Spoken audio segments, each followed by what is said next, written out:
GN Ramachandran protein structure के क्षेत्र में आउटस्टैंडिंग फिगर थे।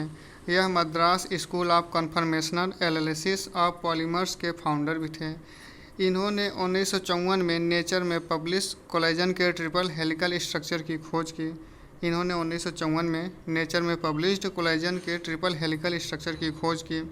रामाचंद्रन प्लॉट के उपयोग से इन्होंने प्रोटीन के कन्फर्मेशन की एनालिसिस की, इसलिए स्ट्रक्चरल बायोलॉजी के क्षेत्र में इन्हें मोस्ट आउटस्टैंडिंग फिगर मतलब मोस्ट आउटस्टैंडिंग रैंक प्राप्त हुई है।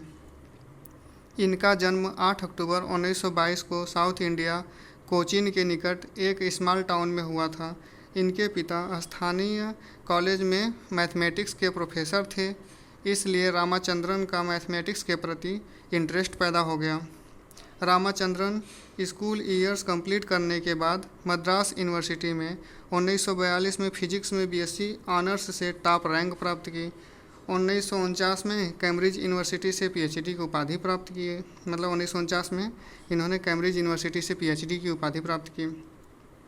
कैम्ब्रिज में रामाचंद्रन की मुलाकात लाइनस पॉलिंग से हुई तथा यह पॉलिंग के अल्फ़ा हेलिक्स तथा बीटा सीट स्ट्रक्चर के मॉडल पर पब्लिश कार्य से बहुत प्रभावित थे। मतलब जो रामाचंद्रन थे, जब एक कैम्ब्रिज पढ़ने गए तो वहाँ इनकी मुलाकात लाइनस पॉलिंग से हुई और यह पॉलिंग के जो पॉलिंग था अल्फ़ा हेलिक्स तथा बीटा सीट स्ट्रक्चर के मॉडल पर पब्लिश्ड कार्य से बहुत प्रभावित थे रामाचंद्रन, जिसकी वजह से रामाचंद्रन का ध्यान कोलेजन के स्ट्रक्चर को सॉल्व करने की ओर गया और रामाचंद्रन की मृत्यु 78 वर्ष की आयु में 7 अप्रैल 2001 को हुई थी।